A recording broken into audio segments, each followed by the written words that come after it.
The spirit of terrorism. When it comes to world events, we had seen quite a few. From the death of Diana to the World Cup. And violent, real events, from wars right through to genocides. Yet, when it comes to symbolic events on a world scale, that is to say not just events that gain worldwide coverage, but events that represent a setback for globalization itself, we had none. Throughout the stagnation of the 1990s, events were on strike, as the Argentinian writer Macedonio Fernandez put it. Well, the strike is over now. Events are not on strike anymore. With the attacks on the World Trade Center in New York, we might even be said to have before us the absolute event, the mother of all events, the pure event uniting within itself all the events that have never taken place. The whole play of history and power is disrupted by this event, but so, too, are the conditions of analysis. You have to take your time. While events were stagnating, you had to anticipate and move more quickly than they did.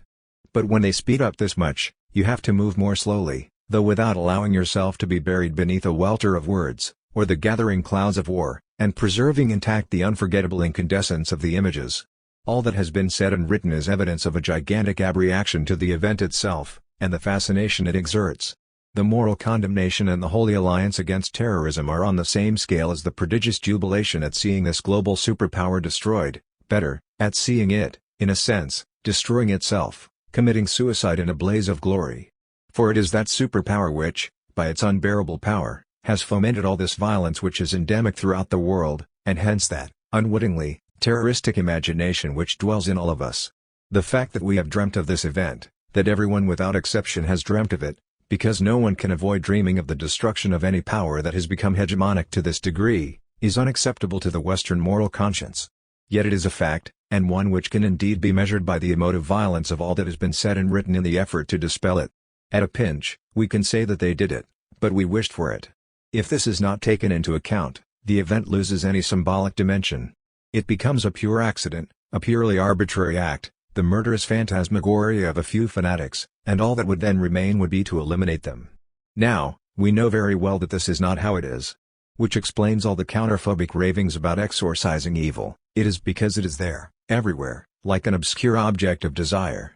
Without this deep-seated complicity, the event would not have had the resonance it has, and in their symbolic strategy the terrorists doubtless know that they can count on this unavowable complicity. This goes far beyond hatred for the dominant world power among the disinherited and the exploited, among those who have ended up on the wrong side of the global order. Even those who share in the advantages of that order have this malicious desire in their hearts. Allergy to any definitive order, to any definitive power, is, happily, universal, and the two towers of the World Trade Center were perfect embodiments, in their very twinness, of that definitive order. No need, then, for a death drive or a destructive instinct, or even for perverse, unintended effects. Very logically, and inexorably, the increase in the power of power heightens the will to destroy it. And it was party to its own destruction.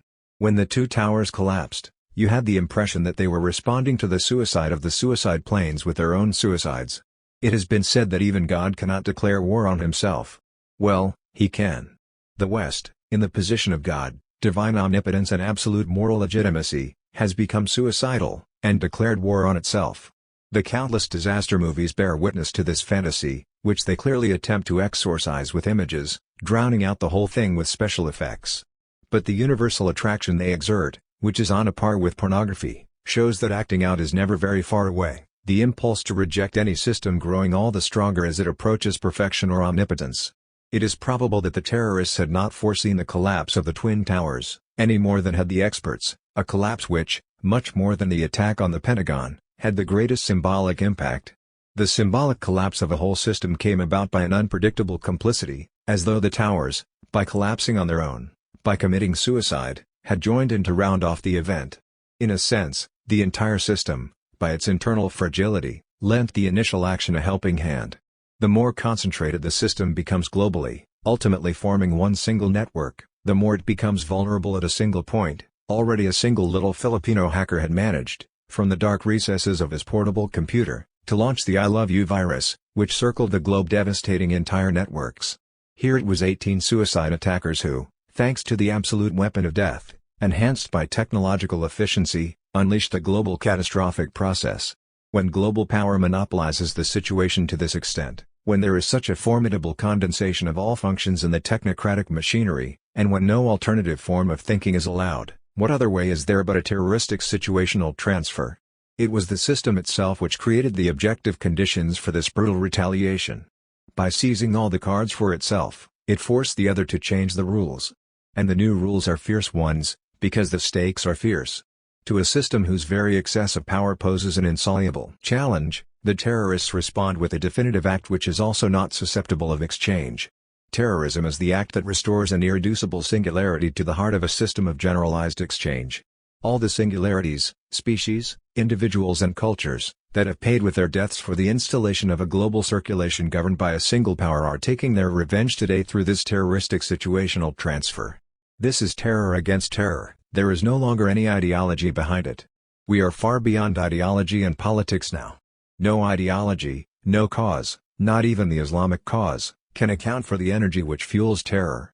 The aim is no longer even to transform the world, but, as the heresies did in their day, to radicalize the world by sacrifice. Whereas the system aims to realize it by force. Terrorism, like viruses, is everywhere. There is a global profusion of terrorism, which accompanies any system of domination as though it were its shadow, ready to activate itself anywhere, like a double agent. We can no longer draw a demarcation line around it. It is at the very heart of this culture which combats it, and the visible fracture, and the hatred, that pits the exploited and the underdeveloped globally against the Western world secretly connects with the fracture internal to the dominant system. That system can face down any visible antagonism. But against the other kind, which is viral in structure, as though every machinery of domination secreted its own counter-apparatus, the agent of its own disappearance, against that form of almost automatic reversion of its own power, the system can do nothing. And terrorism is the shock wave of this silent reversion. This is not, then, a clash of civilizations or religions, and it reaches far beyond Islam and America, on which efforts are being made to focus the conflict in order to create the delusion of a visible confrontation and a solution based on force.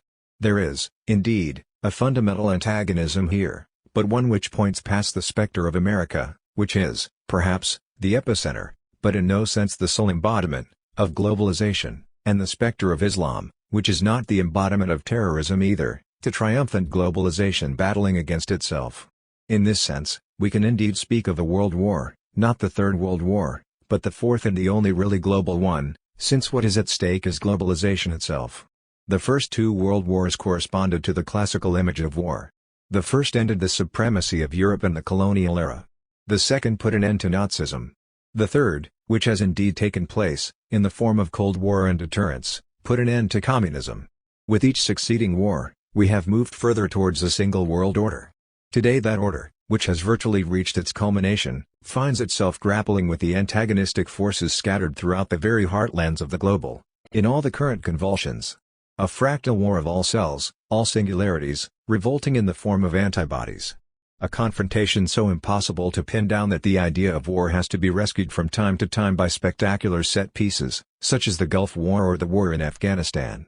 But the Fourth World War is elsewhere. It is what haunts every world order, all hegemonic domination. If Islam dominated the world, terrorism would rise against Islam, for it is the world, the globe itself, which resists globalization. Terrorism is immoral. The World Trade Center event, that symbolic challenge, is immoral, and it is a response to a globalization which is itself immoral.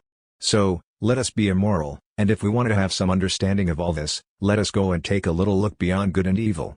When, for once, we have an event that defies not just morality, but any form of interpretation, let us try to approach it with an understanding of evil. This is precisely where the crucial point lies, in the total misunderstanding on the part of Western philosophy, on the part of the Enlightenment, of the relation between good and evil. We believe naively that the progress of good, its advance in all fields, the sciences, technology, democracy, human rights, corresponds to a defeat of evil. No one seems to have understood that good and evil advance together, as part of the same movement. The triumph of the one does not eclipse the other, far from it. In metaphysical terms, evil is regarded as an accidental mishap, but this axiom, from which all the Manichaean forms of the struggle of good against evil derive, is illusory.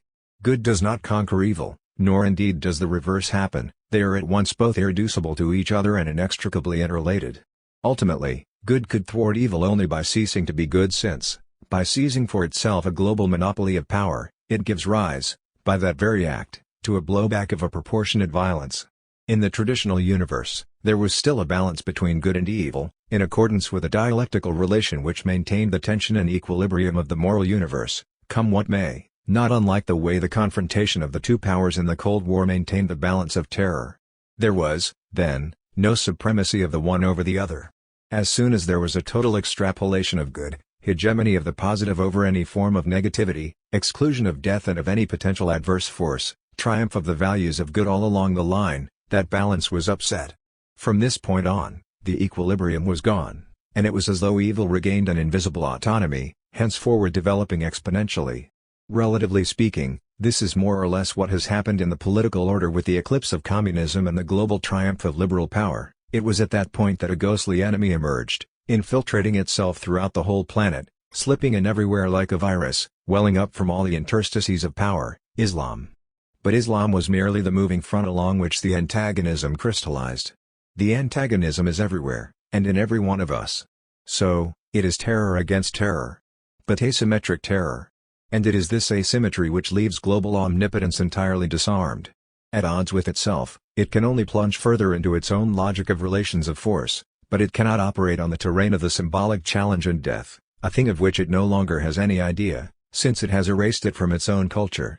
Up to the present, this integrative power has largely succeeded in absorbing and resolving any crisis, any negativity, creating, as it did so, a situation of the deepest despair, not only for the disinherited, but for the pampered and privileged too, in their radical comfort. The fundamental change now is that the terrorists have ceased to commit suicide for no return, they are now bringing their own deaths to bear in an effective, offensive manner, in the service of an intuitive strategic insight which is quite simply a sense of the immense fragility of the opponent, a sense that a system which has arrived at its quasi-perfection can, by that very token, be ignited by the slightest spark. They have succeeded in turning their own deaths into an absolute weapon against a system that operates on the basis of the exclusion of death, a system whose ideal is an ideal of zero deaths. Every zero-death system is a zero-sum game system. And all the means of deterrence and destruction can do nothing against an enemy who has already turned his death into a counter-strike weapon. What does the American bombing matter? Our men are as eager to die as the Americans are to live. Hence the non-equivalence of the 4,000 deaths inflicted at a stroke on a zero-death system. Here, then, it is all about death, not only about the violent eruption of death in real-time-live, so to speak, but the eruption of a death which is far more than real, a death which is symbolic and sacrificial, that is to say, the absolute, irrevocable event. This is the spirit of terrorism. Never attack the system in terms of relations of force. That is the revolutionary imagination the system itself forces upon you, the system which survives only by constantly drawing those attacking it into fighting on the ground of reality, which is always its own. But shift the struggle into the symbolic sphere, where the rule is that of challenge, reversion and outbidding. So that death can be met only by equal or greater death. Defy the system by a gift to which it cannot respond except by its own death and its own collapse. The terrorist hypothesis is that the system itself will commit suicide in response to the multiple challenges posed by deaths and suicides. For there is a symbolic obligation upon both the system and power, le pouvoir, and in this trap lies the only chance of their catastrophic collapse. In this vertiginous cycle of the impossible exchange of death, the death of the terrorist is an infinitesimal point, but one that creates a gigantic suction or void, an enormous convection. Around this tiny point the whole system of the real and of power, la puissance, gathers, transfixed, rallies briefly, then perishes by its own hyper-efficiency. It is the tactic of the terrorist model to bring about an excess of reality, and have the system collapse beneath that excess of reality. The whole derisory nature of the situation, together with the violence mobilized by the system, turns around against it, for terrorist acts are both the exorbitant mirror of its own violence and the model of a symbolic violence forbidden to it, the only violence it cannot exert, that of its own death. This is why the whole of visible power can do nothing against the tiny, but symbolic, death of a few individuals. We have to face facts, and accept that a new terrorism has come into being, a new form of action which plays the game, and lays hold of the rules of the game, solely with the aim of disrupting it. Not only do these people not play fair, since they put their own deaths into play, to which there is no possible response, they are cowards, but they have taken over all the weapons of the dominant power. Money and stock market speculation, computer technology and aeronautics, spectacle and the media networks, they have assimilated everything of modernity and globalism, without changing their goal, which is to destroy that power. They have even, and this is the height of cunning, use the banality of American everyday life as cover and camouflage. Sleeping in their suburbs, reading and studying with their families, before activating themselves suddenly like time bombs. The faultless mastery of this clandestine style of operation is almost as terroristic as the spectacular act of September 11th, since it casts suspicion on any and every individual. Might not any inoffensive person be a potential terrorist? If they could pass unnoticed, then each of us is a criminal going unnoticed. Every plane also becomes suspect, and in the end, this is no doubt true. This may very well correspond to an unconscious form of potential, veiled, carefully repressed criminality, which is always capable, if not of resurfacing, at least of thrilling secretly to the spectacle of evil. So the event ramifies down to the smallest detail, the source of an even more subtle mental terrorism. The radical difference is that the terrorists, while they have at their disposal weapons that are the system's own, possess a further lethal weapon, their own deaths. If they were content just to fight the system with its own weapons, they would immediately be eliminated. If they merely use their own deaths to combat it, they would disappear just as quickly in a useless sacrifice, as terrorism has almost always done up to now, an example being the Palestinian suicide attacks, for which reason it has been doomed to failure. As soon as they combine all the modern resources available to them with this highly symbolic weapon, everything changes. The destructive potential is multiplied to infinity. It is this multiplication of factors, which seem irreconcilable to us, that gives them such superiority. The zero-death strategy, by contrast, the strategy of the clean technological war, precisely fails to match up to this transfiguration of real power by symbolic power. The prodigious success of such an attack presents a problem, and if we are to gain some understanding of it, we have to slough off our Western perspective to see what goes on in the terrorists' organization, and in their heads. With us, such efficiency would assume a maximum of calculation and rationality that we find hard to imagine in others. And, even in this case, as in any rational organization or secret service, there would always have been leaks or slip-ups. So, the secret of such a success lies elsewhere. The difference is that here we are dealing not with an employment contract, but with a pact and a sacrificial obligation. Such an obligation is immune to any defection or corruption. The miracle is to have adapted to the global network and technical protocols, without losing anything of this complicity unto death. Unlike the contract, the pact does not bind individuals, even their suicide is not individual heroism, it is a collective sacrificial act sealed by an ideal demand. And it is the combination of two mechanisms, an operational structure and a symbolic pact, that made an act of such excessiveness possible. We no longer have any idea what a symbolic calculation is, as in poker or potlatch, with minimum stakes, but the maximum result. And the maximum result was precisely what the terrorists obtained in the Manhattan attack, which might be presented as quite a good illustration of chaos theory, an initial impact causing incalculable consequences, whereas the Americans' massive deployment, Desert Storm, achieved only derisory effects, the hurricane ending, so to speak, in the beating of a butterfly's wing. Suicidal terrorism was a terrorism of the poor. This is a terrorism of the rich.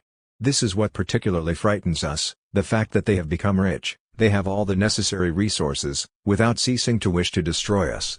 Admittedly, in terms of our system of values, they are cheating. It is not playing fair to throw one's own death into the game. But this does not trouble them, and the new rules are not ours to determine. So any argument is used to discredit their acts. For example, calling them suicidal and martyrs and adding immediately that martyrdom proves nothing, that it has nothing to do with truth, that it is even, to quote Nietzsche, the enemy number one of truth. Admittedly, their deaths prove nothing, but in a system where truth itself is elusive, or do we claim to possess it? There is nothing to prove. Moreover, this highly moral argument can be turned around. If the voluntary martyrdom of the suicide bombers proves nothing, then the involuntary martyrdom of the victims of the attack proves nothing either, and there is something unseemly and obscene in making a moral argument out of it. This is in no way to deny their suffering and death. Another argument in bad faith: these terrorists exchanged their deaths for a place in paradise. Their act was not a disinterested one, hence it is not authentic. It would be disinterested only if they did not believe in God, if they saw no hope in death, as is the case with us. Yet Christian martyrs assumed precisely such a sublime equivalence. There again, then, they are not fighting fair, since they get salvation, which we cannot even continue to hope for. So we mourn our deaths while they can turn theirs into very high-definition stakes. Fundamentally, all this, causes, proof, truth, rewards, ends and means, is a typically Western form of calculation. We even evaluate death in terms of interest rates, in value for money terms. An economic calculation that is a poor man's calculation, poor men who no longer even have the courage to pay the price. What can happen now, apart from war, which is itself merely a conventional safety shield, a Kronda protection? There is talk of bioterrorism, bacteriological warfare or nuclear terrorism. Yet that is no longer of the order of the symbolic challenge, but of annihilation pure and simple, with no element of risk or glory. It is of the order of the final solution. Now, it is a mistake to see terrorist action as obeying a purely destructive logic. It seems to me that the action of the terrorists, from which death is inseparable, this is precisely what makes it a symbolic act, does not seek the impersonal elimination of the other. Everything lies in the challenge and the duel, that is to say, everything still lies in a duel, personal relation with the opposing power. It is that power which humiliated you, so it too must be humiliated. And not merely exterminated. It has to be made to lose face. And you never achieve that by pure force and eliminating the other party. It must, rather, be targeted and wounded in a genuinely adversarial relation. Apart from the pact that binds the terrorists together, there is also something of a dual pact with the adversary. This is, then, precisely the opposite of the cowardice of which they stand accused, and it is precisely the opposite of what the Americans did in the Gulf War, and which they are currently beginning again in Afghanistan, where the target is invisible and is liquidated operationally. In all these vicissitudes, what stays with us, above all else, is the sight of the images. This impact of the images, and their fascination, are necessarily what we retain, since images are, whether we like it or not, our primal scene.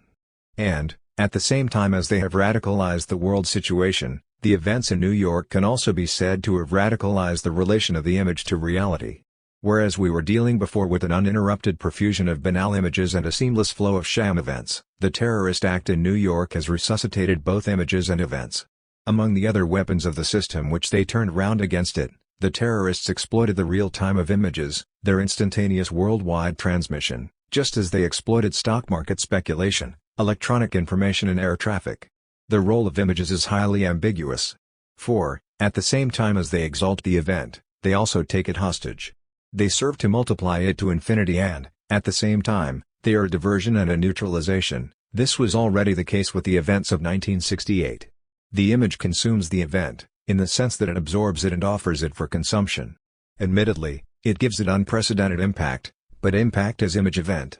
How do things stand with the real event, then, if reality is everywhere infiltrated by images, virtuality and fiction? In the present case, we thought we had seen, perhaps with a certain relief, a resurgence of the real, and of the violence of the real, in an allegedly virtual universe. There's an end to all your talk about the virtual, this is something real. Similarly, it was possible to see this as a resurrection of history beyond its proclaimed end. But does reality actually outstrip fiction? If it seems to do so, this is because it has absorbed fiction's energy, and has itself become fiction. We might almost say that reality is jealous of fiction, that the real is jealous of the image. It is a kind of duel between them. A contest to see which can be the most unimaginable. The collapse of the World Trade Center towers is unimaginable, but that is not enough to make it a real event. An excess of violence is not enough to open onto reality. For reality is a principle, and it is this principle that is lost.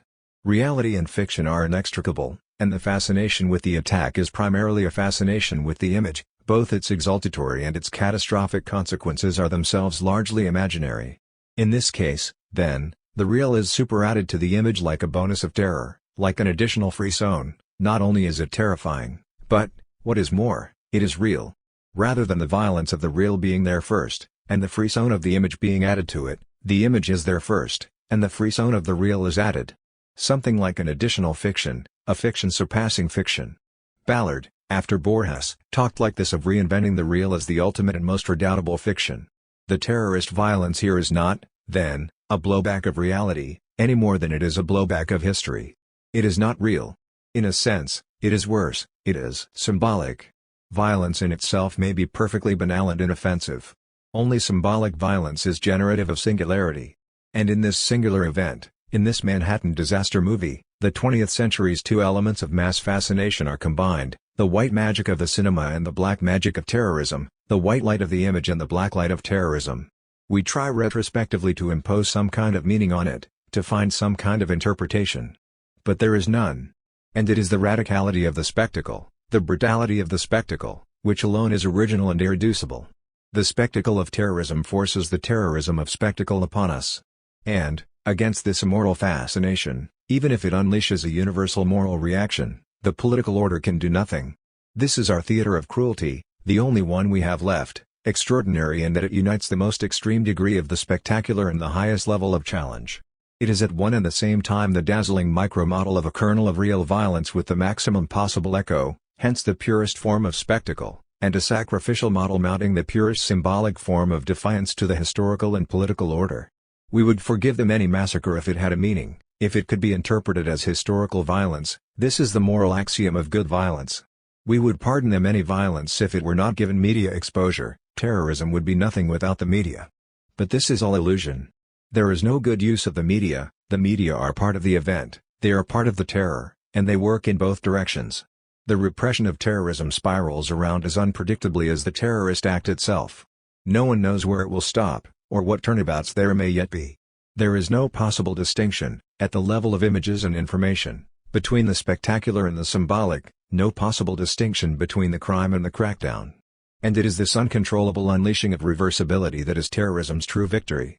A victory that is visible in the subterranean ramifications and infiltrations of the event, not just in the direct economic, political, financial slump in the whole of the system, and the resulting moral and psychological downturn, but in the slump in the value system, in the whole ideology of freedom, of free circulation, and so on which the Western world prided itself, and on which it drew to exert its hold over the rest of the world.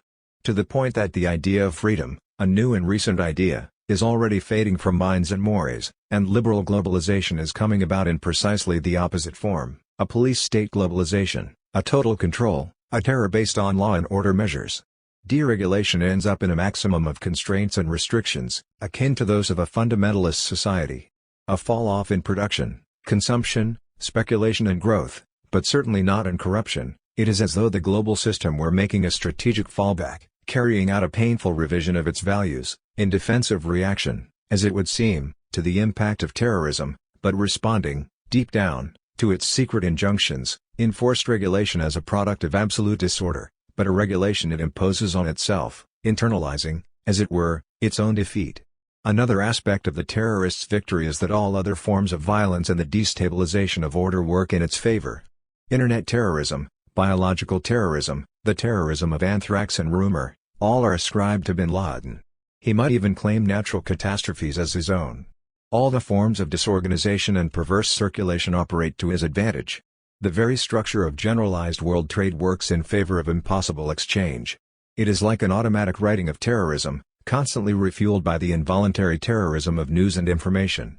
With all the panic consequences which ensue, if, in the current anthrax scare, the hysteria spreads spontaneously by instantaneous crystallization, like a chemical solution at the mere contact of a molecule, this is because the whole system has reached a critical mass which makes it vulnerable to any aggression.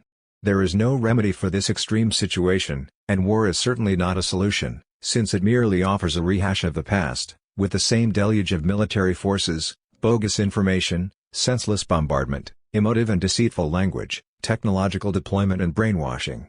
Like the Gulf War, a non-event, an event that does not really take place. And this indeed is its raison d'etre, to substitute, for a real and formidable, unique and unforeseeable event, a repetitive, rehashed pseudo-event. The terrorist attack corresponded to a precedence of the event over all interpretative models, whereas this mindlessly military, technological war corresponds, conversely, to the model's precedence over the event, and hence to a conflict over phony stakes, to a situation of no contest. War is continuation of the absence of politics by other means. This text was written in October 2001 and published in Le Monde on November 3, 2001. Requiem for the Twin Towers. A version of this paper was Baudrillard's contribution to a debate on the events of September 11, 2001, the Rencontre philosophico-atlantique, organized jointly by New York University and France Culture in Washington Square, Manhattan. The formal contributions were broadcast on France Culture on the afternoon of 23 February, 2002. The debate, which was largely conducted in French, was chaired by Tom Bishop. Other participants were Jacques Rancière, Charles Larmore, and Marc Lilla. The footnotes, which refer to slight variations between the written text and the version delivered in New York, are my own, trans. The September 11 attacks also concern architecture, since what was destroyed was one of the most prestigious of buildings, together with a whole, Western, value system and a world order. 1. It may, then, be useful to begin with a historical and architectural analysis of the Twin Towers, in order to grasp the symbolic significance of their destruction. First of all, why the Twin Towers? Why two towers at the World Trade Center? All Manhattan's tall buildings had been content to confront each other in a competitive verticality, and the product of this was an architectural panorama reflecting the capitalist system itself, a pyramidal jungle, whose famous image stretched out before you as you arrived from the sea. That image changed after 1973, with the building of the World Trade Center. The effigy of the system was no longer the obelisk and the pyramid, but the punch card and the statistical graph. This architectural graphism is the embodiment of a system that is no longer competitive, but digital and countable, and from which competition has disappeared in favor of networks and monopoly. Perfect parallelepipeds, standing over 1,300 feet tall, on a square base. Perfectly balanced, blind communicating vessels. They say terrorism is blind, but the towers were blind too, monoliths no longer opening onto the outside world, but subject to artificial conditioning too. The fact that there were two of them signifies the end of any original reference. If there had been only one, monopoly would not have been perfectly embodied. Only the doubling of the sign truly puts an end to what it designates. There is a particular fascination in this reduplication. However tall they may have been, the two towers signified, nonetheless, a halt to verticality. They were not of the same breed as the other buildings. They culminated in the exact reflection of each other. The glass and steel facades of the Rockefeller Center buildings still mirrored each other in an endless specularity. But the Twin Towers no longer had any facades, any faces. With the rhetoric of verticality disappears also the rhetoric of the mirror. There remains only a kind of black box, a series closed on the figure 2, as though architecture, like the system, was now merely a product of cloning, and of a changeless genetic code. New York is the only city in the world that has, throughout its history, tracked the present form of the system and all its many developments with such prodigious fidelity. We must, then, assume that the collapse of the towers, itself a unique event in the history of modern cities, prefigures a kind of dramatic ending and, all in all, disappearance both of this form of architecture and of the world system it embodies. Shaped in the pure computer image of banking and finance, AC countable and digital, they were in a sense its brain, and in striking there the terrorists have struck at the brain, at the nerve center of the system. The violence of globalization also involves architecture, and hence the violent protest against it also involves the destruction of that architecture. In terms of collective drama, we can say that the horror for the 4,000 victims of dying in those towers was inseparable from the horror of living in them, the horror of living and working in sarcophagi of concrete and steel. These architectural monsters, like the Boberg Center, have always exerted an ambiguous fascination, as have the extreme forms of modern technology in general, a contradictory feeling of attraction and repulsion, and hence, somewhere, a secret desire to see them disappear. In the case of the Twin Towers, something particular is added, precisely their symmetry and their twinness. There is, admittedly, in this cloning and perfect symmetry and aesthetic quality, a kind of perfect crime against form, a tautology of form which can give rise, in a violent reaction, to the temptation to break that symmetry, to restore an asymmetry, and hence a singularity.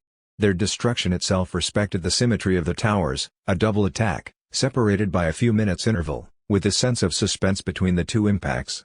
After the first, one could still believe it was an accident. Only the second impact confirmed the terrorist attack. And in the Queen's air crash a month later, the TV stations waited, staying with the story, in France, for 4 hours, waiting to broadcast a possible second crash live. Since that did not occur, we shall never know now whether it was an accident or a terrorist act.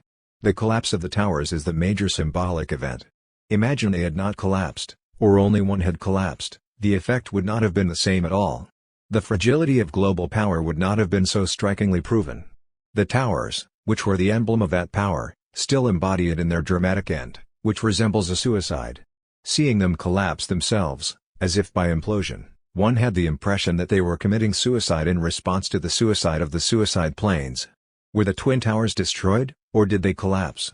Let us be clear about this, the two towers are both a physical, architectural object and a symbolic object. 3. Symbolic of financial power and global economic liberalism.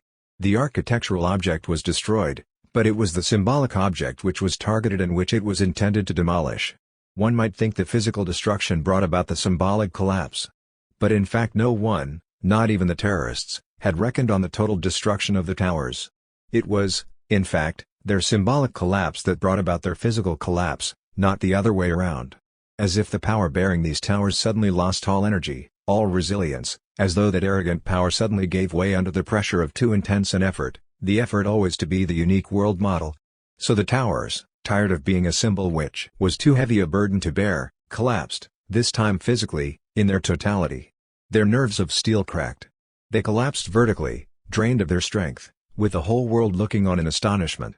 The symbolic collapse came about, then, by a kind of unpredictable complicity, as though the entire system, by its internal fragility, joined in the game of its own liquidation, and hence joined in the game of terrorism. Very logically, and inexorably, the increase in the power of power heightens the will to destroy it. But there is more. Somewhere, it was party to its own destruction. The countless disaster movies bear witness to this fantasy, which they attempt to exorcise with images and special effects. But the fascination they exert is a sign that acting out is never very far away, the rejection of any system, including internal rejection, growing all the stronger as it approaches perfection or omnipotence. It has been said that even God cannot declare war on himself. Well, he can. The West, in the position of God, divine omnipotence and absolute moral legitimacy, has become suicidal, and declared war on itself. Even in their failure, the terrorists succeeded beyond their wildest hopes, in bungling their attack on the White House, while succeeding far beyond their objectives on the towers. They demonstrated unintentionally that that was not the essential target, that political power no longer means much, and real power lies elsewhere. As for what should be built in place of the towers, the problem is insoluble. Quite simply because one can imagine nothing equivalent that would be worth destroying, that would be worthy of being destroyed. The Twin Towers were worth destroying. One cannot say the same of many architectural works. Most things are not even worth destroying or sacrificing. Only works of prestige deserve that fate, for it is an honor. This proposition is not as paradoxical as it sounds, and it raises a basic issue for architecture. One should build only those things which, by their excellence, are worthy of being destroyed. Take a look around with this radical proposition in mind, and you will see what a pass we have come to. Not much would withstand this extreme hypothesis. This brings us back to what should be the basic question for architecture, which architects never formulate: is it normal to build and construct? In fact it is not, and we should preserve the absolutely problematical character of the undertaking. Undoubtedly, the task of architecture, of good architecture, is to efface itself, to disappear as such. The towers, for their part, have disappeared. But they have left us the symbol of their disappearance as symbol.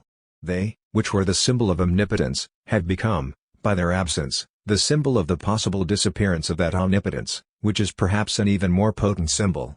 Whatever becomes of that global omnipotence, it will have been destroyed here for a moment. Moreover, although the two towers have disappeared, they have not been annihilated. Even in their pulverized state, they have left behind an intense awareness of their presence. No one who knew them can cease imagining them and the imprint they made on the skyline from all points of the city. Their end in material space has borne them off into a definitive imaginary space. By the grace of terrorism, the World Trade Center has become the world's most beautiful building, the eighth wonder of the world! 4. In the New York debate, Baudrillard prefaced his talk with the following comments: "There is an absolute difficulty in speaking of an absolute event.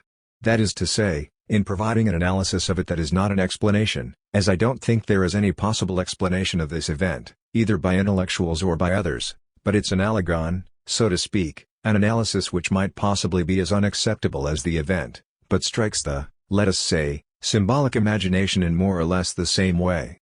2. In New York, Baudrillard here glossed air conditioning, but metal conditioning too. 3. In New York, Baudrillard added, symbolic in the weak sense, but symbolic, for all that. 4. After delivering a slightly modified version of this last paragraph in New York, Baudrillard closed with the comment, "So I set out to produce a requiem, but it was also, in a way, a Te Deum." Hypotheses on terrorism. We may dismiss from the outset the hypothesis that September 11 constituted merely an accident or incident on the path to irreversible globalization. An ultimately despairing hypothesis, since something very extraordinary occurred there. And to deny it is to admit that henceforth nothing can ever constitute an event, that we are doomed to play out the flawless logic of a global power capable of absorbing any resistance, any antagonism, and even strengthening itself by so doing, the terrorist act merely hastening the planetary ascendancy of a single power and a single way of thinking. Counterposed to this zero hypothesis is the maximal one, the maximal gamble on the character of September 11th as event being defined here as that which, in a system of generalized exchange, suddenly creates a zone of impossible exchange, the impossible exchange of death at the heart of the event itself, and the impossible exchange of that event for any discourse whatever. Hence its symbolic potency, and it is this symbolic potency which struck us all in the Manhattan events. According to the zero hypothesis, the terrorist event is insignificant. It ought not to have existed and, basically, it does not exist. This is to see things in terms of the idea that evil is mere illusion or an accidental vicissitude in the trajectory of good, in this case, the trajectory of the world order and a happy globalization. Theology has always based itself on this unreality of evil as such. Another hypothesis, it was an act of suicidal madmen, psychopaths, fanatics of a perverted cause, themselves manipulated by some evil power, which is merely exploiting the resentment and hatred of oppressed peoples to sate its destructive rage. The same hypothesis, but more favorably put, and attempting to lend terrorism a kind of historical rationale, is the one that sees it as the real expression of the despair of oppressed peoples. But this argument is itself suspect, since it condemns terrorism to represent global misery only in a definitive gesture of impotence. And even if it is granted that terrorism is a specific form of political contestation of the global order, this is generally done only to denounce its failure and, at the same time, its unintended effect, which is involuntarily to consolidate that order. This is the version advanced by Arundhati Roy who, while denouncing hegemonic power, denounces terrorism as its twin, the diabolical twin of the system. A small step, then, to imagine that if terrorism did not exist, the system would have invented it. And why not, then, see the September 11th attacks as a CIA stunt? Here again, this is to suppose that all oppositional violence is ultimately complicit with the existing order. It is to disqualify the intentions of the actors, and the very stakes of their action. It is to reduce that action to its subjective consequences, the geopolitical consequences of September 11th, and never to see it in terms of its own potency. And, anyway, who is manipulating whom? Who is playing the other's game? In this case, it is just as much the terrorists who profit by the advance of the system, in order themselves to gain power, in a race along parallel tracks in which the two opponents, contrary to what happened in class conflict and historical warfare, never actually meet. We should go even further. Rather than the hypothesis of an objective complicity between terrorism and the world order, we should advance the exactly opposite hypothesis of a deep internal complicity between that power and the power ranged against it from the outside, of an internal instability and weakness which, in a sense, meet the violent destabilization of the terrorist act halfway. Without the hypothesis of this secret coalition, this collusive predisposition, one can understand nothing of terrorism and the impossibility of overcoming it. If the aim of terrorism is to destabilize the global order merely by its own strength, in a head-on clash, then it is absurd, the relation of forces is so unequal and, in any case, that global order is already the site of such disorder and deregulation that there is no point whatever in adding to it. One even runs the risk, by this additional disorder, of reinforcing the police and security control systems, as we see on all sides today. But perhaps that is the terrorist's dream, the dream of an immortal enemy. For, if the enemy no longer exists, it becomes difficult to destroy it. A tautology, admittedly, but terrorism is tautological, and its conclusion is a paradoxical syllogism. If the state really existed, it would give a political meaning to terrorism.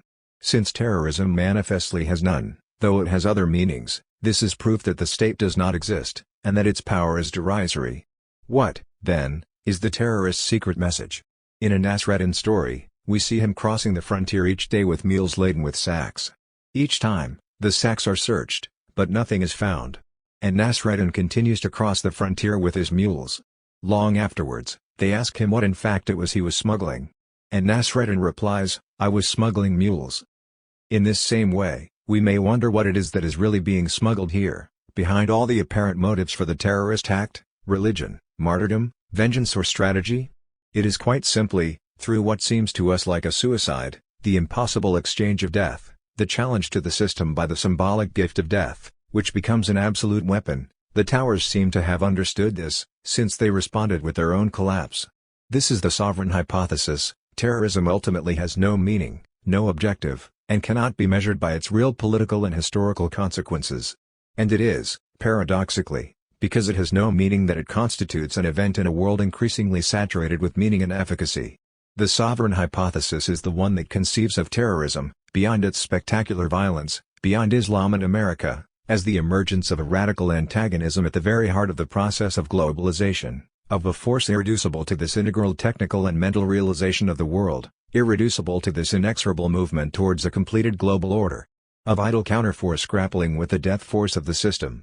A force of defiance to a globality totally soluble in circulation or exchange. A force of an irreducible singularity, the more violent as the system extends its hegemony, up to a ruptural event like that of September 11, which does not resolve this antagonism, but lends it, at a stroke, a symbolic dimension. Terrorism invents nothing, inaugurates nothing.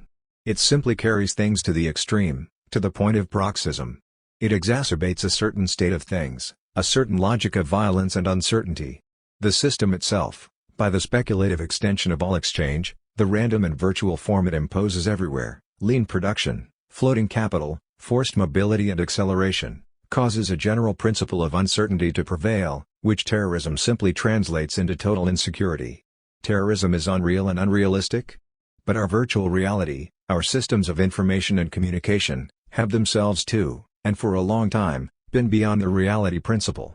As for terror, we know it is already present everywhere, in institutional violence, both mental and physical, in homeopathic doses. Terrorism merely crystallizes all the ingredients in suspension. It puts the finishing touches to the orgy of power, liberation, flows and calculation which the Twin Towers embodied, while being the violent deconstruction of that extreme form of efficiency and hegemony.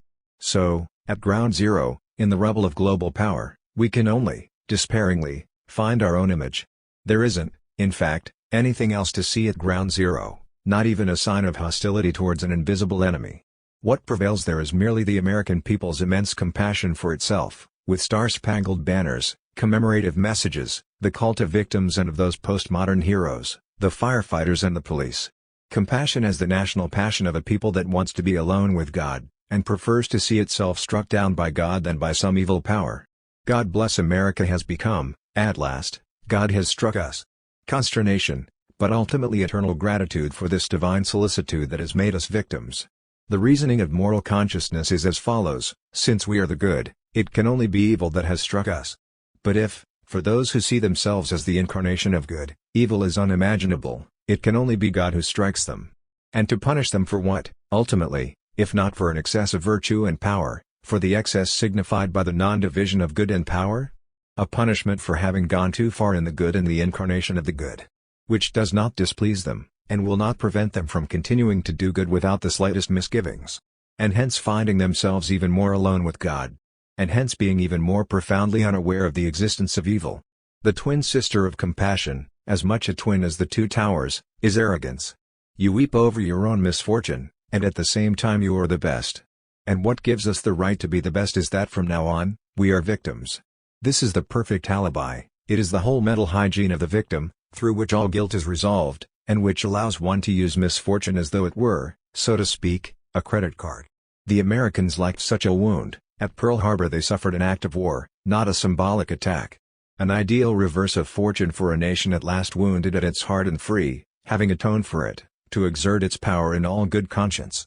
A situation science fiction dreamed of from the beginning, that of some obscure force that would wipe them out and which, until that point, merely existed in their unconscious, or some other recess of their minds. And all of a sudden, it materializes through the good grace of terrorism. The axis of evil takes hold of America's unconscious, and realizes by violence what was merely a fantasy and a dream thought. It all comes from the fact that the other, like evil, is unimaginable. It all comes from the impossibility of conceiving of the other, friend or enemy, in its radical otherness, in its irreconcilable foreignness.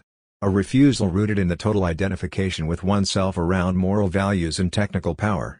That is the America that takes itself for America and which, bereft of otherness, eyes itself with the wildest compassion. Let us be clear, America is here merely the allegory or universal figure of any power incapable of bearing the specter of opposition. How can the other, unless he is an idiot, a psychopath or a crank, want to be different, irremediably different, without even a desire to sign up to a universal gospel? Such is the arrogance of empire, as in Borges's allegory, The Mirror People 1, where the defeated peoples are exiled into the mirrors, from where they are condemned to reflect the image of the conquerors. But one day they begin to look less and less like their conquerors, and in the end they smash the mirrors and attack the empire once again. There is this same exile into the mirror of resemblance in Philippe Morai's address to the Dear Jihadists: "To we produced you, jihadists and terrorists, and you will end up prisoners of resemblance. Your radicalism is something we passed on to you. We can do this because we are indifferent to everything, including our own values. You cannot kill us because we are already dead. You think you are fighting us, but you are unconsciously on our side. You are already assimilated. Or, elsewhere, you have worked well, but you have merely killed yourselves off as a singular force. By your very act, you have re-entered the global game you execrate." A statement of the abject nature of our dying culture, but also a statement of the failure of any violence antagonistic to it, or believing itself to be so. Poor rebels, poor innocents. We shall defeat you because we are deader than you. But it is not the same death that is at issue. When Western culture sees all its values extinguished one by one, it turns inward on itself in the very worst way. Our death is an extinction, an annihilation, it is not a symbolic stake. Herein lies our poverty. When a singularity throws its own death into the ring, it escapes this slow extermination, it dies its own natural death. This is an immense game of double or quits. In committing suicide, the singularity suicides the other at the same time. We might say that the terrorist acts literally suicided the West. A death for a death, then, but transfigured by the symbolic stakes. "We have already devastated our world, what more do you want?" says Morai. But precisely, we have merely devastated this world, it still has to be destroyed. Destroyed symbolically. This is not at all the same undertaking. And though we did the first part, only others are going to be able to do the second. Even in vengeance and warfare, we can see the same lack of imagination, the same inability to regard the other as a fully fledged adversary, the same magical solution, which is to exterminate him and obliterate him unceremoniously. To make Islam the embodiment of evil would be to do it honor, and to do oneself honor in the process. But we don't see things that way. When it is said that Islam is evil, the implication is that it is not well, that it is sick, and that it is violent because it is sick, because it sees itself as a humiliated victim, and is nursing its resentment instead of taking its place joyously in the new world order. Islam is regressive and fundamentalist out of despair. But if it becomes offensive, then it must be reduced to impotence. In a word, Islam is not what it ought to be. And what, then, of the West? There is the same inability to contemplate for one moment that these fanatics might commit themselves entirely freely, without in any way being blind, mad or manipulated. For we have the monopoly of the evaluation of good and evil, the implication being that the only free and responsible choice cannot but be in keeping with our moral law. Which means imputing any resistance to, any violation of, our values to a blinding of consciousness. But where does this blinding come from? That the free and enlightened man should necessarily choose good is our universal prejudice, and a paradoxical one it is too, since the man who has this rational choice allotted to him is no longer, ultimately, free to decide. Psychoanalysis, too, has specialized in the interpretation of these resistances. On this point, Lichtenberg tells us something stranger and more original, namely, that the proper use of freedom is to abuse it, and make excessive use of it. And this includes taking responsibility for one's own death and that of others. Hence the absurdity of the epithet cowardly that is applied to the terrorists, cowardly for having chosen suicide, cowardly for having sacrificed the innocent, when we don't accuse them of taking advantage of this to reach paradise. All the same, we should try to get beyond the moral imperative of unconditional respect for human life, and conceive that one might respect, both in the other and in oneself, something other than, and more than, life. Existence isn't everything, it is even the least of things, a destiny, a cause, a form of pride or of sacrifice. There are symbolic stakes which far exceed existence and freedom, which we find it unbearable to lose, because we have made them the fetishistic values of a universal humanist order. So we cannot imagine a terrorist act committed with entire autonomy and freedom of conscience.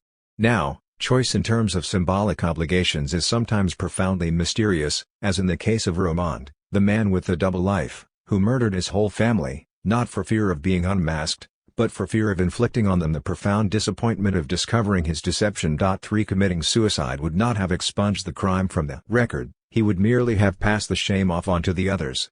Where's the courage, where the cowardice? The question of freedom, one's own or that of others, no longer poses itself in terms of moral consciousness, and a higher freedom must allow us to dispose of it to the point of abusing or sacrificing it. Omar Khayyam, Rather one freeman bind with chains of love than set 1,000 prison captives free. Seen in that light, this is almost an overturning of the dialectic of domination, a paradoxical inversion of the master-slave relationship. In the past, the master was the one who was exposed to death, and could gamble with it. The slave was the one deprived of death and destiny, the one doomed to survival and labor. How do things stand today? We, the powerful, sheltered now from death and overprotected on all sides, occupy exactly the position of the slave, whereas those whose deaths are at their own disposal, and who do not have survival as their exclusive aim, are the ones who today symbolically occupy the position of master. Another serious objection, no longer this time with regard to motives, but to the symbolic tenor of the terrorist act. Are we dealing, in the September 11th attack, in this violent challenge to the triumphant logic of globalization, with a symbolic act in the strong sense, that is to say, implying a turnaround and transmutation of values? According to Caroline Heinrich, for example, the terrorists, in attacking a logic of simulation and indifference in the name of a system of values and higher reality, can be said merely to have revived a new identitary logic. Against the logic of indifference, she says, the terrorists are trying to restore a meaning to something that no longer has any. The real for us being what it is, that is to say, a referential illusion, the terrorists could merely be said to be substituting for it new stakes and new values dredged up from the ancient past. Something for which Philippe Morey also criticizes them. We had liquidated all our values, that was indeed the sense of our whole history, and you bring us back your phantom values, your phantom identity, your integrity, which you set against a disintegrated world. The terrorists are taking simulation reference, the towers, the market, the Western megaculture, for real once. Against the inhumanity of integral exchange, they are once again inaugurating a metaphysics of truth, following Caroline Heinrich here still. Now, the point is not to take it out on simulation, but to take it out on the truth itself. There is no point attacking simulacra, if it means falling back into truth. There is no point attacking the virtual, if it means falling back into reality. All the more so, according to Caroline Heinrich, as the terrorists are themselves an out-and-out simulation, the terrorist act is generated by models. It is, even, a remarkable example of the precedence of models over the real. Hollywood directors have been called in as consultants by anti-terrorist strategists. Moreover, their action is modeled in every respect on the technological devices of the system. How can one, then, by playing the same game as the system, claim to overturn its goals? The objection is a strong one, but reductive insofar as it confines itself to the religious and fundamentalist discourse of the terrorists, by which they claim effectively to contest the global system in the name of a higher truth. Yet it is not in discourse, but in the act itself that the minimal eruption of reversibility which makes it a symbolic act resides. The terrorists are making an attack upon a system of integral reality by an act which has, in the very moment of its perpetration, neither true meaning nor reference in another world. The aim is simply to wreck the system, itself indifferent to its own values, by means of its own weapons. Even more than the system's technological weapons, the key arm they appropriate, and turn to decisive effect, is the non-meaning and indifference which are at the heart of the system. A strategy of turning around and overturning power, not in the name of a moral or religious confrontation, nor some clash of civilizations, but as a result of the pure and simple unacceptability of that global power. There is, moreover, no need to be an Islamist, or to appeal to a higher truth, to find this global order unacceptable. Islamist or not, we share this fundamental rejection, and there are many signs of fracture and disarray, of fragility, at the heart of this power itself. This is the truth of the terrorist act. There is no other, and certainly not the truth of a fundamentalism to which it is referred, merely the better to disqualify it. What terrorism revives is something that cannot be traded in a system of differences and generalized exchange. Difference and indifference can perfectly well be traded for one another. What constitutes an event is that for which there is no equivalent. And there is no equivalent for the terrorist act in some transcendent truth. When Caroline Heinrich counterposes graffiti to terrorism as the only rigorous symbolic act, insofar as graffiti signifies nothing and makes use of empty signs to reduce them to absurdity, she does not realize how right she is. Graffiti is indeed a terrorist act, itself also with New York as its place of origin, not by its identity claim "I am so-and-so, I exist, I live in New York" but by its disinscription of the walls and architecture of the city, by the violent deconstruction of the signifier itself. The graffiti-tattooed subway trains plunged right into the heart of New York in exactly the same way as the terrorists hurtled their Boeings into the Twin Towers. The question is that of the real. According to Zizek, the passion of the 20th and 21st centuries is the eschatological passion for the real, the nostalgic passion for that lost or disappearing object. And the terrorists might be said, ultimately, merely to be responding to this pathetic demand for reality.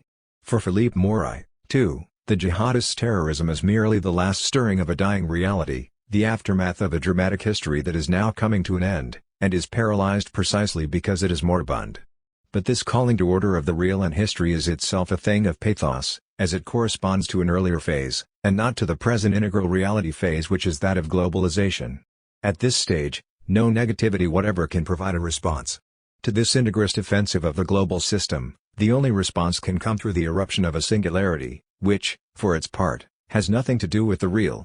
The most recent of the versions of September 11th, and the most eccentric, is that it was all the product of an internal terrorist plot, CIA, fundamentalist extreme right, etc. A thesis that appeared when doubt was cast on the air attack on the Pentagon and, by extension, the attack on the Twin Towers, in Thierry Mason's 9/11, the big lie. And what if it was all untrue? If it was all faked up? A thesis so unreal that it deserves to be taken into account, just as every exceptional event deserves to be doubted. We always have in us a demand both for a radical event and for a total deception. A fantasy of foul machination which does indeed, quite often, turn out to be true. We have lost count of the murderous acts of provocation, the attacks and accidents staged by all kinds of secret groups and services. Above and beyond the truth of the matter, of which we shall perhaps never have any knowledge, what remains of this thesis is, once again, that the dominant power is the instigator of everything, including effects of subversion and violence, which are of the order of trompe-l'oeil. The worst of this is that it is again we who perpetrated it. This, admittedly, brings no great glory on our democratic values, but it is still better than conceding to obscure jihadists the power to inflict such a defeat on us. Already with the Lockerbie-Boeing crash, the theory of technical failure was for a long time preferred to that of a terrorist act. Even if it is a serious matter to admit one's own shortcomings, it is still preferable to admitting the other party's power, which does not exclude the paranoid denunciation of the axis of evil. If it were to turn out that such a mystification were possible, if the event were entirely faked up, then clearly it would no longer have any symbolic significance. If the Twin Towers were blown up from the inside, the crash not being sufficient to make them collapse, it would be very difficult to say they had committed suicide. This would merely be a political conspiracy. And yet, even if all this were the doing of some clique of extremists or military men, it would still be the sign, as in the Oklahoma bombing, of a self-destructive internal violence, of a society's obscure predisposition to contribute to its own doom, as illustrated by the high-level dissensions between the CIA and FBI which, by reciprocally neutralizing information, gave the terrorists the unprecedented chance to succeed. September 11th will have raised with some violence the question of reality, of which the fanciful conspiracy theory is the imaginary byproduct. Hence, perhaps, the vehemence with which this theory has been rejected on all sides. Is it because it may be seen as anti-American, and absolves the terrorists from blame? But to absolve them from blame is to relieve them of responsibility for the event, which comes back round again to the contemptuous view that the Islamists would never have been capable of such a feat. No, it is, rather, the denial aspect of this theory that explains the violence of the reaction. The denial of reality is terroristic in itself. Anything is better than to contest reality as such. What has to be saved is, above all, the reality principle. Negationism is public enemy number 1.5. Now, in fact, we already live largely in a negationist society. No event is real any longer. Terror attacks, trials, wars, corruption, opinion polls, there's nothing now that isn't rigged or undecidable. Government, the authorities and institutions are the first victims of this fall from grace of the principles of truth and reality. Incredulity rages. The conspiracy theory merely adds a somewhat burlesque episode to this situation of mental destabilization. Hence the urgent need to combat this creeping negationism and, at all costs, safeguard a reality that is now kept alive on a drip. For though we can range a great machinery of repression and deterrence against physical insecurity and terrorism, nothing will protect us from this mental insecurity. Moreover, all the security strategies are merely extensions of terror. And it is the real victory of terrorism that it has plunged the whole of the West into the obsession with security, that is to say, into a veiled form of perpetual terror. The specter of terrorism is forcing the West to terrorize itself, the planetary police network being the equivalent of the tension of a universal Cold War, of a Fourth World War imprinting itself upon bodies and mores. Thus, for example, The world's leaders met recently in Rome to sign a treaty which, they all proclaim, puts a final end to the Cold War. But they didn't even leave the airport. They stayed on the tarmac, surrounded by armored cars, barbed wire and helicopters, that is to say, by all the symbols of the new Cold War, the war of armed security, of the perpetual deterrence of an invisible enemy. Neither politically nor economically did the abolition of the Twin Towers put the global system in check. Something else is at issue here: the stunning impact of the attack, the insolence of its success and, as a result, the loss of credibility, the collapse of image. For the system can function only if it can exchange itself for its own image, reflect itself like the towers in their twinness, find its equivalent in an ideal reference. It is this that makes it invulnerable, and it is this equivalence that has been smashed. It is in this sense that, while it is every bit as elusive as terrorism, it has nonetheless been struck in the heart. The violence of the global current terrorism is not the descendant of a traditional history of anarchy, nihilism and fanaticism. It is contemporaneous with globalization and, in order to grasp its features, we should briefly go over a genealogy of that globalization, in its relation to the universal and the singular. Between the terms global and universal there is a deceptive similarity. Universality is the universality of human rights, freedoms, culture and democracy. Globalization is the globalization of technologies, the market, tourism and information. Globalization seems irreversible, whereas the universal would seem, rather, to be on the way out. At least as it has constituted itself as a system of values on the scale of Western modernity, which has no equivalent in any other culture. Any culture that universalizes loses its singularity and dies. This is how it is with all those we have destroyed by forcibly assimilating them, but it is also the case with our own culture in its pretension to universality. The difference is that the other cultures died of their singularity, which is a fine death, whereas we are dying of the loss of all singularity, of the extermination of all our values, which is an ignoble death. We think the ideal destination of any value is its elevation to the universal, without gauging the lethal danger that promotion represents. Much rather than an elevation, it is a dilution towards the zero degree of value. In the Enlightenment, universalization occurred by excess, in an ascending course of progress. Today it occurs by default, by a flight into the lowest common denominator. This is how it is with human rights, democracy and freedom. Their expansion corresponds to their weakest definition. In fact, the universal comes to grief in globalization. The globalization of trade puts an end to the universality of values. It is the triumph of single-track thinking over universal thought. What globalizes first is the market, the profusion of exchanges and of all products, the perpetual flow of money. Culturally, it is the promiscuity of all signs and all values or, in other words, pornography. For the global diffusion of anything and everything over the networks is pornography. No need for sexual obscenity, this interactive copulation is enough. At the end of this process, there is no longer any difference between the global and the universal. The universal itself is globalized, democracy and human rights circulate just like any other global product, like oil or capital. What comes with the transition from the universal to the global is both a homogenization and a fragmentation to infinity. The central gives way not to the local, but to the dislocated. The concentric gives way not to the decentered, but to the eccentric.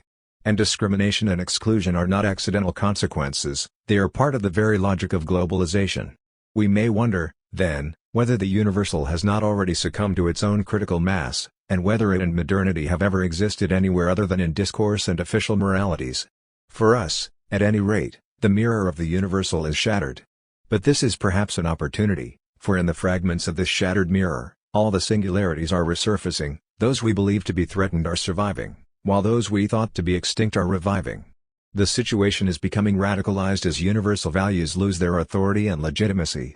So long as they could assert themselves as mediating values, they succeeded, more or less well, in integrating singularities, as differences, into a universal culture of difference.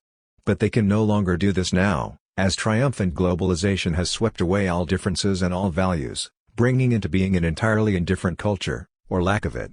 Once the universal has disappeared, all that remains is the all-powerful global technostructure, set over against singularities that are now returned to the wild and left to themselves. The universal has had its historical chance, but today, confronted on the one hand with a global order to which there is no alternative and, on the other, with singularities drifting off on their own or rising up against the system, the concepts of freedom, democracy and human rights cut a very pale figure, being merely the ghosts of a vanished universal. The universal was a culture of transcendence, of the subject and the concept, of the real and representation. The virtual space of the global is the space of the screen and the network, of immanence and the digital, of a dimensionless spacetime. In the universal, there was still a natural reference to the world, to the body and to memory. A kind of dialectical tension and critical movement which found their form in historical and revolutionary violence. It is the expulsion of this critical negativity which opens onto another kind of violence, the violence of the global, the supremacy of positivity alone and of technical efficiency, total organization, integral circulation, the equivalence of all exchanges. Hence the end of the role of the intellectual, bound up with the Enlightenment and the universal, and also the end of the activist, who is linked to contradictions and historical violence. Is there some inevitability to globalization? All cultures but our own escaped, one way or another, the fated outcome of abstract exchange. Where is the critical threshold of transition to the universal, and then to the global? What is this dizzying whirl that drives the world to the abstraction of the idea, and that other which drives it to the unconditional realization of the idea? For the universal was an idea. When it realizes itself in the global, it commits suicide as idea, as ideal end. Having become the sole reference, and a humanity immanent in itself having occupied the empty place of the dead God, the human now reigns alone, but it no longer has any ultimate rationale. No longer having any enemy, it generates one from within, and secretes all kinds of inhuman metastases. Hence this violence of the global. The violence of a system that hounds out any form of negativity or singularity, including that ultimate form of singularity that is death itself. The violence of a society in which conflict is virtually banned and death forbidden. A violence which, in a sense, puts an end to violence itself, and works to set in place a world freed from any natural order, whether it be that of the body, sex, birth or death.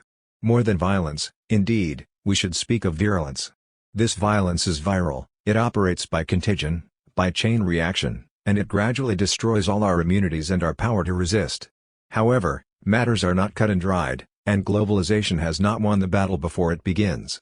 In the face of this homogenizing, dissolving power, we see heterogeneous forces rising up everywhere, not merely different, but antagonistic. Behind the increasingly sharp resistance to globalization, social and political resistance, we should see more than mere archaic rejection, a kind of painful revisionism regarding the achievements of modernity and progress, a rejection not only of the global technostructure, but of the mental structure of equivalence of all cultures. This resurgence can assume aspects which, from the standpoint of enlightened thinking, seem violent, anomalous, irrational, ethnic, religious and linguistic collective forms, but also emotionally disturbed or neurotic individual forms. It would be a mistake to condemn these upsurges as populist, archaic, or even terroristic. Everything that constitutes an event today does so against this abstract universality, including Islam's antagonism to Western values. It is because it is the most vehement contestation of those values that it is enemy number one today. Who can thwart the global system? Certainly not the anti-globalization movement, whose only objective is to curb deregulation. Its political impact may be considerable, but its symbolic impact is zero. That violence is still a kind of internal vicissitude which the system can surmount while retaining the upper hand. What can thwart the system is not positive alternatives, but singularities. But these are neither positive nor negative. They are not an alternative, they are of another order. They do not conform to any value judgment, or obey any political reality principle. They can, as a consequence, be the best or the worst. They cannot be united in a general historical action. They thwart any dominant, single-track thinking, but they are not a single-track counter-thinking, they invent their own game and their own rules. Singularities are not necessarily violent, and there are some subtle ones, such as those of language, art, the body or culture. But there are some violent ones, and terrorism is one of these. It is the one that avenges all the singular cultures that have paid with their disappearance for the establishment of this single global power. It is not a question, then, of a clash of civilizations, but of an, almost anthropological, confrontation between an undifferentiated universal culture and everything which, in any field whatever, retains something of an irreducible alterity. For global power, which is every bit as integrist as religious orthodoxy, all different, singular forms are heresies. On this account, they are doomed either to re-enter the global order, like it or not, or to disappear. The mission of the West, or, rather, of the former West, since for a long time now it has had no values of its own, is to subject the many different cultures, by any means available, to the unforgiving law of equivalence. A culture that has lost its values can only take its revenge on the values of others. Even wars, for example, the war in Afghanistan, aim initially, above and beyond political or economic strategies, to normalize savagery, to knock all territories into alignment. The objective is to quell any refractory zone, to colonize and tame all the wild spaces, whether in geographical space or in the realm of the mind. The establishment of the global system is the product of a fierce jealousy, the jealous feelings of an indifferent, low-definition culture towards high-definition cultures, of disenchanted, disintensified systems towards the cultures of high intensity, of desacralized societies towards sacrificial cultures or forms. For such a system, any refractory form is virtually terroristic. This is the case, again, with Afghanistan. That, on a particular territory, all democratic freedoms and license, music, television, even women's faces, can be prohibited, and that a country can stand out totally against what we call civilization, whatever the religious principle invoked. These things are unbearable to the rest of the free world. It is unacceptable for modernity to be rejected in its universal pretensions.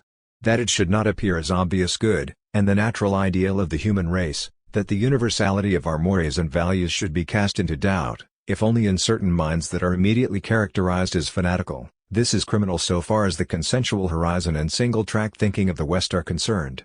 This confrontation can be understood only in the light of symbolic obligation. To understand the rest of the world's hatred of the West, we have to overturn all our usual ways of seeing. It is not the hatred of those from whom we have taken everything and given nothing back, it is the hatred of those to whom we have given everything without their being able to give it back. It is not, then, the hatred bred of deprivation and exploitation, but of humiliation. And it is to humiliation that the terrorism of September 11th was a response, one humiliation for another. The worst thing for global power is not to be attacked or destroyed, but to be humiliated. And it was humiliated by September 11th because the terrorists inflicted something on it then that it cannot return.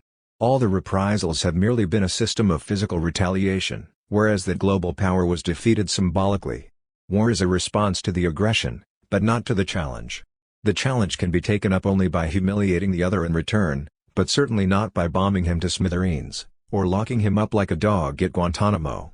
The basis of all domination is the absence of reciprocation. We are still speaking here in terms of the fundamental rule. The unilateral gift is an act of power.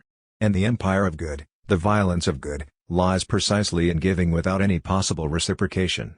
This is to occupy the position of God, or of the master, who allows the slave to live in exchange for his labor, but labor is not a symbolic reciprocation, hence the only response is ultimately revolt and death.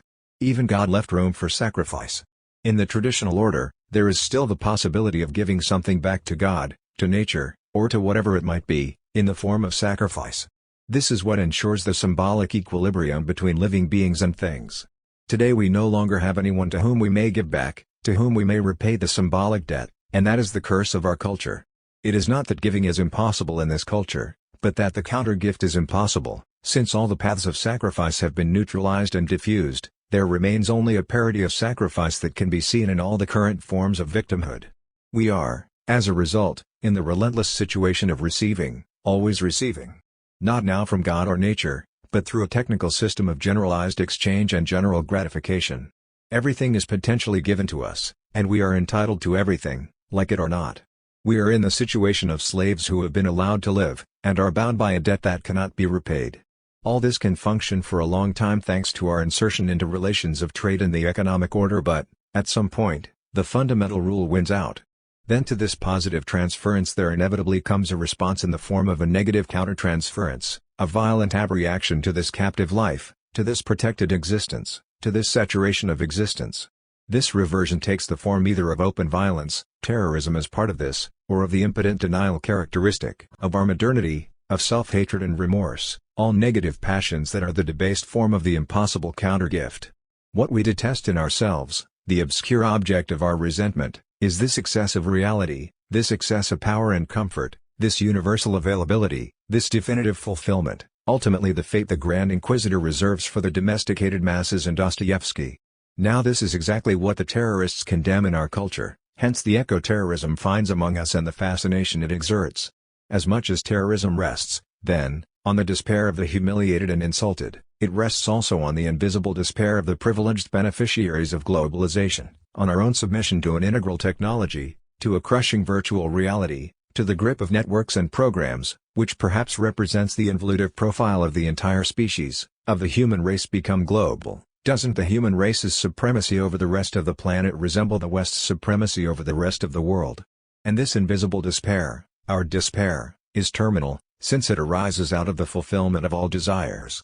If terrorism rises, in this way, out of this excess of reality and its impossible exchange, out of this profusion for which nothing is given in return and this forced resolution of conflicts, then the idea of extirpating it as an objective evil is a total illusion since, such as it is, in its absurdity and its meaninglessness, it is the verdict this society passes on itself, its self-condemnation.